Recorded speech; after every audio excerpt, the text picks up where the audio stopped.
Report के मुताबिक कहा गया है कि रॉ की सरगर्मियां न सिर्फ भारत बल्कि आलमी तौर पर, यानी भारत का इंप्रेशन पूरी दुनिया की पॉलिटिक्स पे कितना तेजी से फैल रहा है। सिर्फ भारत को भारत ही रोक सकता है। और मेरा ख्याल है कि शायद वो अमेरिका की बात भी ना माने। तो ये स्ट्रॉन्ग कंट्रीज होती हैं जिनके इंटरेस्ट अपनी पब्लिक के द्वारा होते हैं कि अपनी पब्लिक के इंटरेस्ट में वो फैसले करते हैं। हिंदुस्तान और पाकिस्तान में 10 गुना का फर्क है। आसिम मुनीर को और पाकिस्तान को टॉयलेट पेपर की तरह डोनाल्ड ट्रंप यूज कर रहा है, और जब असल डोनाल्ड ट्रंप सामने आएगा तो इनकी मैया मर जाएगी।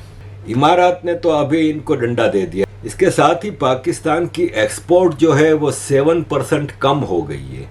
फॉरेन इन्वेस्टमेंट 43% कम हो गई है।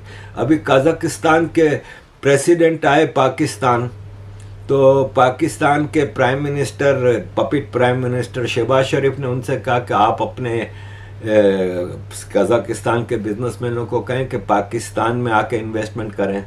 तो उन्होंने कहा कि तकरीबन 80 पाकिस्तानी बिजनेसमैनों ने तो अपना फंड कजाकिस्तान में ट्रांसफ़र कर लिया और वो वहाँ पे कंपनियाँ खोल के बिजनेस कर रहे हैं। अगर इतना ही पाकिस्तान अट्रैक्टिव है तो आपके मुल्क से लोग अपनी इन्वेस्टमेंट लेके बाहर जा रहे हैं, आप हमें कह रहे हैं।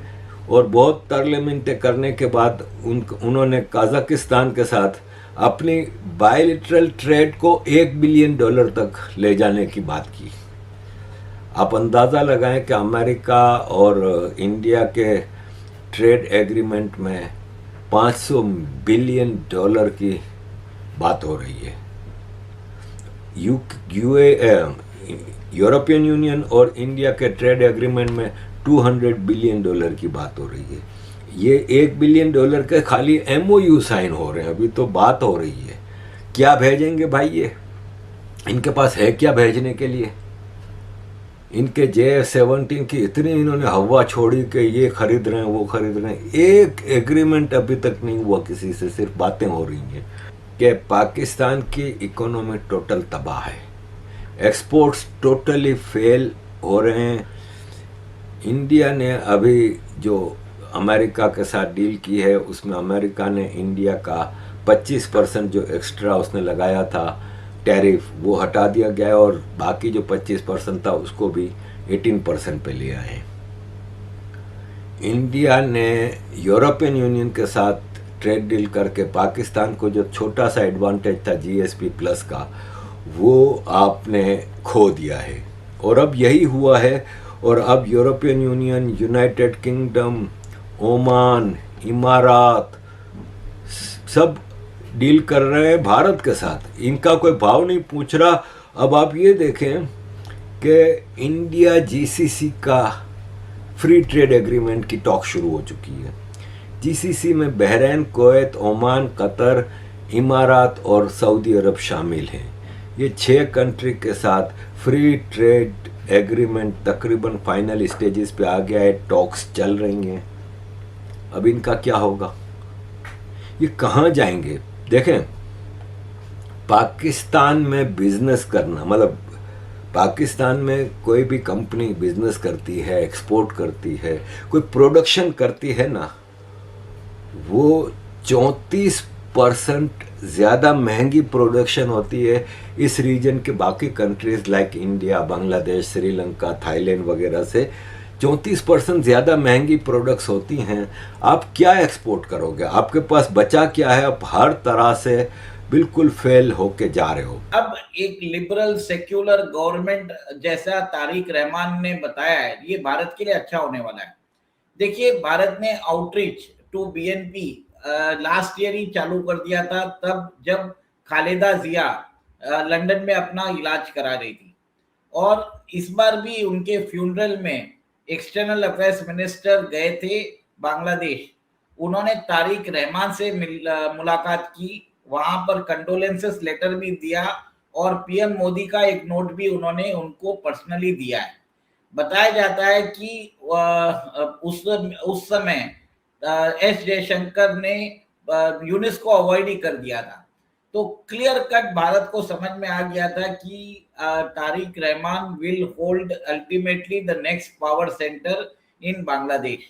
तो भारत ने और बहुत पहले ही अपने जो बेट्स है वो हेज कर लिए थे, और एक तरह से एक ग्राउंड ब्रेकिंग, आइस ब्रेकिंग जो रिलेशनशिप है, पार्टनरशिप है with the new rulers of Bangladesh, वो स्थापित हो चुके हैं। अब सबसे बड़ी बात है कि बांग्लादेश में प्रॉब्लम्स क्या है।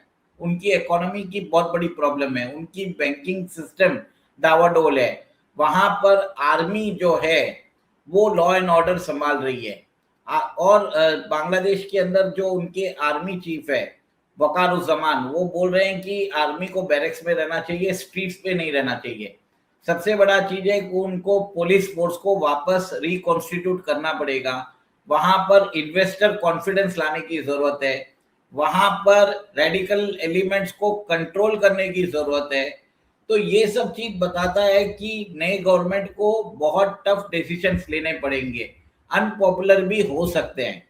सबसे बड़ी बात है कि बांग्लादेश के एक्सपोर्ट्स जो है वो गिरते जा रहे हैं। बांग्लादेश के अंदर एक फ्री टू ऑल हो चुका है, वहां पर अमेरिकन ऑपरेटिव्स घूम रहे हैं, चाइनीज ऑपरेटिव्स घूम रहे हैं, it is free for all. जैसे रिपोर्ट्स भी आई थी कि एक अमेरिकन कमांडो को मार दिया गया। तो ये सब चीजें एक लॉफुल सोसाइटी में नहीं होता है, और इसके लिए चैलेंजेस बहुत बड़े रहने वाले हैं तारिक उर रहमान के।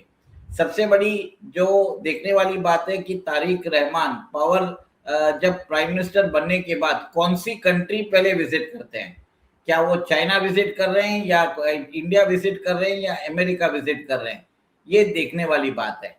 क्योंकि ये एक तरह से डिफाइन करेगा कि उनकी प्रायोरिटी लिस्ट में कौन है।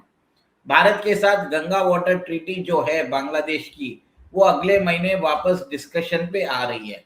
भारत ने अपना जो लैंड शिपमेंट रूट है बांग्लादेश के एक्सपोर्ट्स को बंद कर दिया है, और growing cooperation between Bangladesh and Pakistan, Bharat ने उसके ऊपर भी नजर रख रहे हैं, और मोस्ट लाइकली उसके ऊपर भी भारत अपना रिजर्वेशन जल्दी रखने वाला है।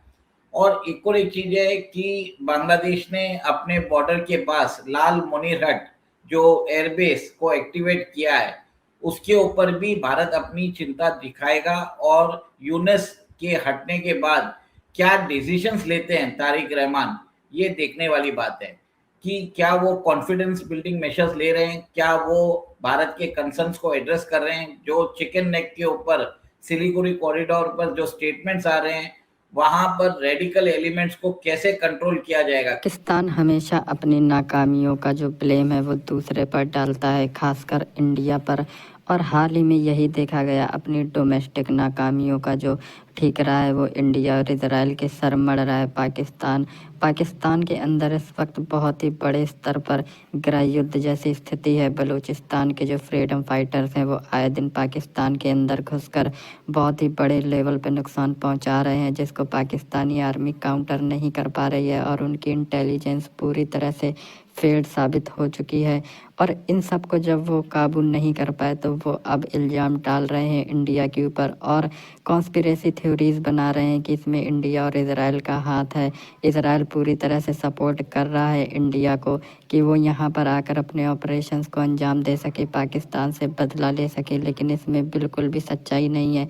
असल बात यह है कि पाकिस्तान हमेशा से ही बहुत ही इनकॉम्पिटेंट किस्म का स्टेट रहा है, जहाँ पर प्रायोरिटीज सेट नहीं करी गई, और उसी का खामियाजा आज वो भुगत रहे हैं।